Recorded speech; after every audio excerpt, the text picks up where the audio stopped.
72 hours. That's how long it took for Buckingham Palace's internal audit to uncover what many are now calling the quietest crisis of the new reign.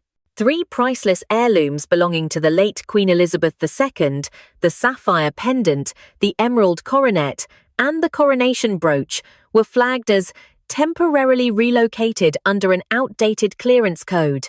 No public statement, no official explanation. And yet, by dawn on the 3rd day, royal security had already sealed the Windsor archives, citing legacy discrepancies. According to sources close to the royal household, that phrase, legacy discrepancies, is palace code for something far more alarming: items missing from the Crown's private collection. The revelations sparked whispers across court circles and late-night calls between Clarence House and Windsor. "This wasn't an accident," one former aide claimed. "You don't misplace the Queen's coronation brooch by ticking the wrong box." What followed was a ripple of controlled panic. The monarchy, known for its polished calm, suddenly found itself facing a breach of memory, not money.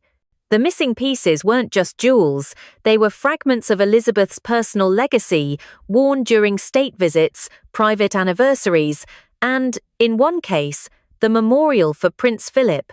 And as the official database scrambled to justify the loss, one name kept reappearing on the shipment logs: Rosewood Estate, Norfolk. That address belongs to Queen Camilla. By late evening, internal chatter had reached the ears of senior courtiers. The rumor was stark. Artifacts tied to the late Queen had been transferred, without authorization, to a private estate owned by the Queen consort. "It looked procedural on paper," said one insider familiar with the operation. But when the cross-checks came in, it didn't add up. The authorizing code had been dead for over a year. It was only used once before, after the Queen's passing.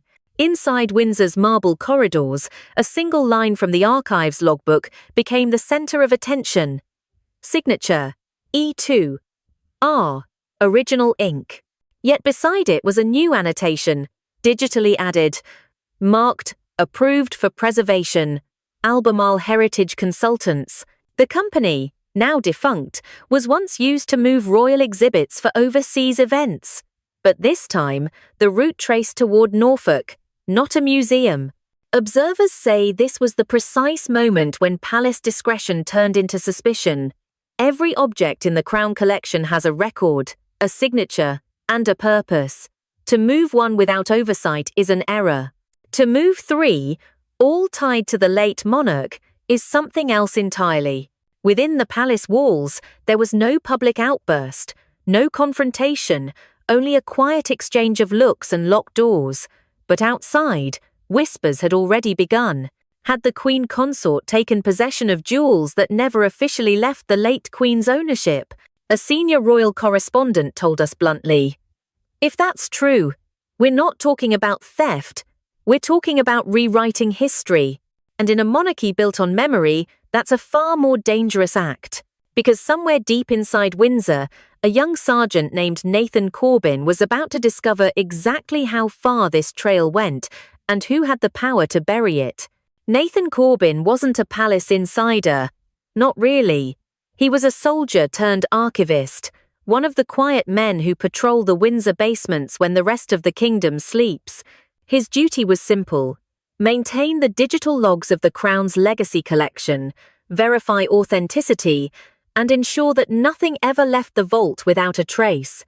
But that night, as the lights flickered over the marble floor and the security feed glitched for barely a second, something changed. The system displayed a line of code he had never seen before. QLPD 192, temporary lock. At first, it looked like a software hiccup. But when Nathan checked the backup files, his stomach tightened. The flagged entry referred to a sapphire pendant, owner, Her Majesty Queen Elizabeth II. He knew the piece well. He had held it in gloved hands during the Queen's memorial preparations. It wasn't just any ornament, it was the teardrop sapphire surrounded by Welsh diamonds, worn by the late Queen at Prince Philip's final commemoration. Yet the file now showed a destination: Albemarle Heritage Consultants, Norfolk branch. Nathan scrolled further. The coronation brooch and emerald coronet appeared under the same routing code, all listed as temporary transfer for off-site curation. No authorizing officer, no return date. He froze. Across the quiet chamber, the surveillance cameras blinked green, recording everything. He opened the old leather-bound ledger that still bore the Queen's own signature, E2R, beside the inventory of her personal items. The entries hadn't been touched since before her death. Whatever had moved these jewels, it wasn't palace protocol. It was an intrusion, precise, calculated, and internal. According to a former staff member familiar with security protocol, there are maybe 4 people in the entire royal household who could override a vault transfer. One of them is the Queen Consort. Nathan knew the rules. He couldn't accuse a senior royal without evidence. But as the data synced with his console, he noticed a pattern. The same clearance code had been used on 3 separate nights, always at 2, always rerouted through a Norfolk address tied to the Rosewood estate.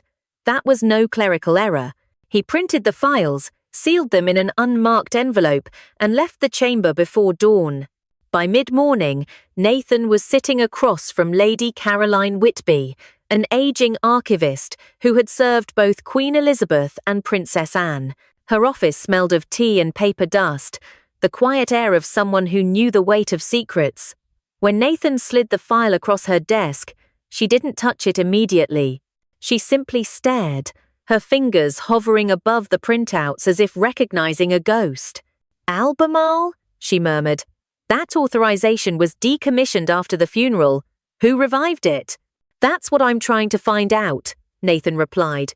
Lady Caroline took a deep breath, closed the curtains, and locked the door. "Nathan," she said softly, "if this is true, you're stepping into something that goes beyond missing jewelry. This is about ownership, of memory itself." She thumbed through the shipping records, tracing the faint imprints of signatures and codes. Each line seemed to confirm what he feared. Official-looking documents, but no approval stamps, no Privy Council notation, no record of royal consent. "These shipments," she whispered, "were cleared as household keepsakes, a label used only for items belonging to private members of the royal family. But these aren't keepsakes, they're crown assets." Then, from her locked drawer, she pulled out a black leather folder, old, with the royal seal slightly faded. Inside was a single contact card. "Inspector Roel Chidari, Metropolitan Police Heritage Unit." "Talk to him," she said, sliding it across the table. "Tell him I sent you. And, Nathan," her voice lowered, "be careful. The palace doesn't like questions it didn't authorize." That evening, under the dim streetlights near Scotland Yard, Nathan met Chidari at a side entrance. The inspector was broad-shouldered, his coat collar turned up against the wind, and his eyes sharp with the exhaustion of someone who'd seen too much of the monarchy's darker side. "Lady Whitby said you had concerns," Chidari said quietly. "I've got more than concerns," Nathan replied, handing him the folder. 3 crown artifacts routed through an inactive clearance channel. The documentation looks real, but it's not." Chidari scanned the pages, expressionless. "We had something similar 2 years ago. Balmoral items turning up in Geneva auctions. The palace buried it before charges were filed. So they'll bury this too." The inspector's jaw tightened. "Not if we move fast. But if you're right, it won't stay quiet. You're accusing the Queen Consort's office of breaching royal protocol. That's a political earthquake." Nathan nodded. "Then we'd better make sure it's the right fault line." They spent the next hour mapping shipment codes, cross-referencing transport permits, and tracing logistics contractors. One name surfaced repeatedly: L.R. Meredith, a consultant linked to private collectors in Monaco and Dubai, and recently hired under Camilla's domestic accounts. By the time the church bells struck 9, the 2 men knew what they were looking at wasn't a coincidence. It was a pipeline, carefully built, quietly maintained, and protected by someone powerful enough to keep it invisible. When Nathan finally left Scotland Yard, the folder was lighter, but his conscience heavier. The message from Chidari echoed in his head. If what you're saying is true, Sergeant, this isn't a heist. It's an erasure, and you just pulled the first thread. And somewhere in Norfolk, under rose-covered gates and guarded silence, the Queen Consort was preparing for a morning she didn't yet know was coming. By sunrise, Clarence House was already awake. Staff whispered in corridors, messages moved through encrypted channels, and the morning brief for the Prince of Wales arrived, marked urgent, legacy compliance. Inside a private conference room, William sat at the head of a polished oak table, sleeves rolled up, eyes fixed on the folder Sergeant Nathan Corbin had placed before him. The air felt taut, half military, half courtroom. Colonel James Stretton, head of Royal Security, stood by the window. "We've cross-checked the routing data," he said flatly. "The jewels left Windsor under dead authorization codes. Whoever approved it knew exactly which doors were still open after Her Majesty's passing." William turned a page, scanning the attached photos. The sapphire pendant in a soft velvet box, a handwritten tag reading, "Private Collection, Rosewood." He said nothing for a long moment. Then, with the same calm his grandmother once wielded, he asked, "Is there proof of personal involvement?" "Not direct," Nathan admitted. "But the logistics chain leads to L.R. Meredith. He's been working exclusively for the Queen Consort since 2023. A silence fell. The ticking of the antique clock felt amplified. "Do you understand what this means?" Colonel Stretton asked, voice low. "If this gets out, it won't just be about jewelry. It'll be about control. Who owns the late Queen's legacy? The crown, or those wearing it now?" William closed the folder. "Then we keep it off the books." He looked directly at Nathan. "You'll brief my office only. No media, no police, no paper trail. If these items were taken, they come home, quietly." According to palace insiders, this moment marked the birth of what later became known, unofficially, as Operation Legacy. The decision bypassed traditional royal channels entirely. "It was William's first true act of sovereign authority," one aide told us. "Not as heir, but as guardian of Elizabeth's memory." Behind closed doors, plans formed with military precision. A 3-vehicle convoy, no insignias, no uniforms, only a sealed warrant carrying the prince's crest. The order was simple: retrieve the Queen's personal heirlooms and return them to Windsor before dawn. While preparations unfolded, whispers spread through the inner circle. Some courtiers warned against confrontation, fearing headlines that would echo Diana's old battles with the establishment. Others quietly applauded the prince's resolve. "He's doing what his grandmother would have done," one senior attendant said. "Protect the institution, even from within." At dusk, the team gathered in a dim aircraft hangar outside London. Maps of Norfolk lay spread across a metal table, red markers circling the Rosewood estate, Camilla's private retreat surrounded by manicured gardens and discreet high-tech security. Colonel Stretton's tone was clipped, professional. "This is a recovery operation, not a raid. We act under Crown authority. No force, no confrontation, unless absolutely necessary." Nathan, standing beside the evidence crates, asked, "And if we're stopped?" "Then you show them this." Stretton slid across a briefcase embossed with the Privy Seal, the prince's signature in blue ink. "No one questions this. Not even the Queen Consort." As the engines of 3 black Land Rovers started outside, William's voice came through the radio line. "Remember, what you're carrying isn't metal and stone.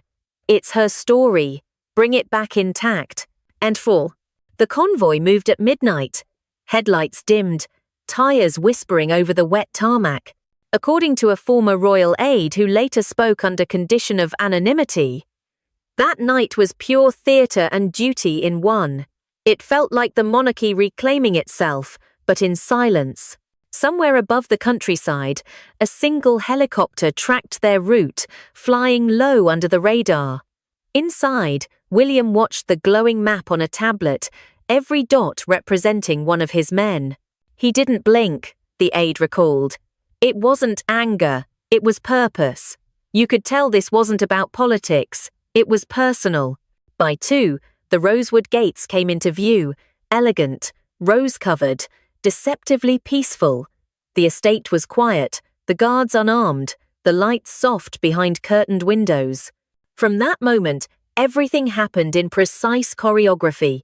Inspector Roel Chidari's team approached the main entrance, presenting the sealed warrant to the startled steward. Nathan and 2 officers slipped through the service road, the same path used for supply deliveries. Inside, beyond a corridor lined with portraits of the royal lineage, a heavy door led to what the records called the gallery room. Nathan keyed in the old access code, still active, another oversight, and the lock disengaged with a muted click. When the door swung open, the room gleamed like a secret museum. Glass cases, velvet platforms, handwritten labels, and in the center, the sapphire pendant bathed in soft light as if awaiting its next display. For a long moment, no one spoke. Even through the sterile air of air conditioning, there was something sacred about the silence. Nathan whispered, almost to himself. They turned her legacy into an exhibit. According to our source on site, that was the instant he decided the recovery wasn't about duty anymore. It was about justice, for a queen whose memory was being curated out of existence. Outside, the radio crackled. Colonel Stretton's voice cut through. Phase 1 secure. Prepare for extraction. But before the team could move the first case, the rhythmic echo of heels on marble stopped them cold. Someone else was already awake, and she was walking straight toward them. The sound of those heels, sharp, deliberate, echoing down the marble hallway, froze every man in the room. The security lights dimmed slightly as motion sensors reacted. Nathan didn't have to turn around to know who it was. That stride, that unhurried rhythm, that aura of command, unmistakable. Camilla, Queen Consort of the United Kingdom, entered the gallery. Behind her, 2 aides followed, pale-faced and silent. Her eyes swept the room, settling on the open display cases, the flashlights, the sealed containers bearing the royal crest. When she spoke, her voice carried the authority of a woman who had weathered storms before. "This," she said coldly, "is private property. You have no right to be here." Nathan stood his ground. "Ma'am, this is a Crown-authorized recovery. These items are part of the late Queen's official collection." Camilla's expression barely shifted. "That pendant was gifted to me personally by Her Majesty. You're making a very dangerous mistake." Behind Nathan, one of the officers whispered, "Orders, sir." He raised a hand for silence. "Ma'am, our orders are clear," he replied. "No piece marked as sovereign property can remain outside royal custody." For a heartbeat, the room was still. Then Camilla's composure cracked, just a fraction. "Do you have any idea what this looks like? Men breaking into a queen consort's estate in the middle of the night. What headline do you think that will make?" Nathan didn't flinch. "With respect, ma'am, I don't write headlines. I protect the crown." One of her aides stepped forward nervously, holding a phone. "Perhaps we should contact His Majesty." Camilla's sharp glare silenced him instantly. Then she turned back to Nathan, her tone shifting from outrage to icy calm. "You're being used, Sergeant. Whatever order you think you have, it's political, a game between heirs and ghosts." He met her eyes. "Then I'll let the heir speak for himself." She frowned. "Excuse me?" Nathan touched his earpiece. "Control, confirm inbound." A calm voice replied. "ETA 7 minutes. For the first time, Camilla's poise faltered. She took a half step back, her fingers tightening on the edge of a glass case. "Who did you just call?" Nathan answered quietly. "Someone who remembers what the crown stands for." Outside, the hum of a helicopter began to rise, distant at first, then unmistakable. The staff at the windows looked up as a sleek, grey aircraft descended through the morning mist, its lights glinting off the rose-covered gates. Prince William had arrived. The Queen Consort turned toward the sound, disbelief flashing across her face. "He wouldn't dare," she whispered, but the colour was draining from her cheeks. Moments later, William stepped out onto the dewy lawn, flanked by 2 legal officers carrying sealed documents. His expression was unreadable, formal, restrained, but burning beneath the surface. As he entered the gallery, Nathan and the others straightened instinctively. "Sergeant Corbin," William said. "Sir," Nathan replied. "All items accounted for, pending transfer." Camilla exhaled sharply. "William, what is the meaning of this?" William turned toward her, his tone calm but unyielding. "This operation is sanctioned under the Crown Legacy Protection Act. Any artifact belonging to the late Queen must remain within official custody until the final audit. These items were moved without authorization." "You think I'd steal from my own family?" she demanded. "This isn't about theft," he said evenly. "It's about trust. And that, ma'am, is not negotiable."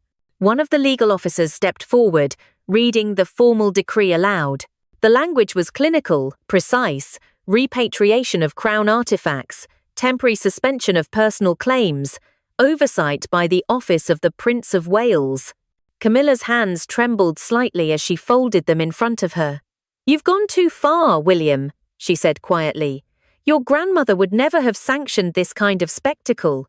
And praise it." William's gaze didn't waver. "She didn't need to. She trusted me to know when something sacred was being mishandled." Silence filled the gallery. The faint ticking of the antique clock returned, relentless and cold. At last, Camilla gave a brittle smile. "Very well, take your heirlooms. But don't pretend this ends here." She turned sharply, her heels striking the floor like gunfire as she left the room, her aides hurrying after her. As the door closed, William looked at Nathan. "Secure everything. No press, no leaks. By dawn it all goes back where it belongs." "Yes, sir." When the convoy rolled out of the Rosewood gates an hour later, the first rays of morning light were breaking across the Norfolk fields. The cases lay secured in the rear compartment, silent witnesses to a night that would never appear in the official records. A source close to the prince later described the atmosphere on the return journey as funeral quiet. William didn't speak. He simply watched the horizon, hands clasped, as if holding together 2 centuries of duty that had almost slipped through his fingers. And in the soft morning glow over Windsor, Sergeant Nathan Corbin prepared to restore the legacy that others had tried to rewrite, unaware that the storm within the palace had only just begun. The convoy reached Windsor just before dawn. No reporters, no palace staff, no photographers waiting at the gates, only the muffled hum of the Land Rovers as they slipped into the courtyard. The night's operation had been silent, almost surgical, and yet every man in that convoy knew they had crossed an invisible line inside the monarchy. Nathan was the last to step out. The chill of early morning bit through his uniform as he carried the final container, the sapphire pendant, toward the underground vault known as the Legacy Chamber. The hallway lights glowed faintly, casting gold reflections on the marble floor, the same passage where he'd first noticed the missing entries 3 nights earlier. He paused at the heavy steel door, scanning his ID badge. The lock released with a soft hiss. Inside, everything was still. Rows of display cases gleaming under glass, each one bearing the insignia of a royal generation long gone. The air smelled faintly of old paper and cedar polish. Nathan knelt before case K17. It was empty, the same case that had triggered everything. He unsealed the velvet box, lifted the pendant gently, and placed it back into its rightful cradle. The jewel caught a shard of sunrise through the stained glass window, scattering blue light across the chamber walls. For the first time in days, he exhaled. The emerald coronet followed, then the coronation brooch. Each item slid into position like it had never left. The room seemed to exhale with him, as though the very building recognized its heart returning. "Not everything precious needs to be displayed," the late Queen had once told him during a private visit, years before. Some things should simply be kept safe. Now, he finally understood what she meant. When Nathan turned to lock the case, a small envelope rested on the desk beside the logbook. No one had been there moments ago. The envelope bore no seal, just a handwritten note in clean, deliberate script. Duty fulfilled. Legacy preserved. W. He folded it once and tucked it into his breast pocket. According to an insider familiar with royal security, the operation was immediately classified as resolved, no further action. The official report simply read, archival irregularities corrected. No mention of Norfolk, no mention of Camilla, no mention of the prince's personal involvement. But within certain palace corridors, the whispers had already begun. Some described it as a reclamation, others called it a warning shot, and a few, those who understood the weight of what had really happened, referred to it only as the Night of the Sapphire. By mid-morning, the usual palace routine resumed, motorcades, gardeners and aides moving briskly through the courtyards, as if nothing had changed. Yet behind the polished calm, the air had shifted. Camilla had not been seen publicly since the early hours. Her press secretary issued a statement describing the Queen Consort as taking private time at Sandringham, but several senior staffers confirmed she had cancelled all engagements until further notice. According to one royal correspondent, the silence was deliberate. Camilla doesn't forget a humiliation, especially one orchestrated under her own roof.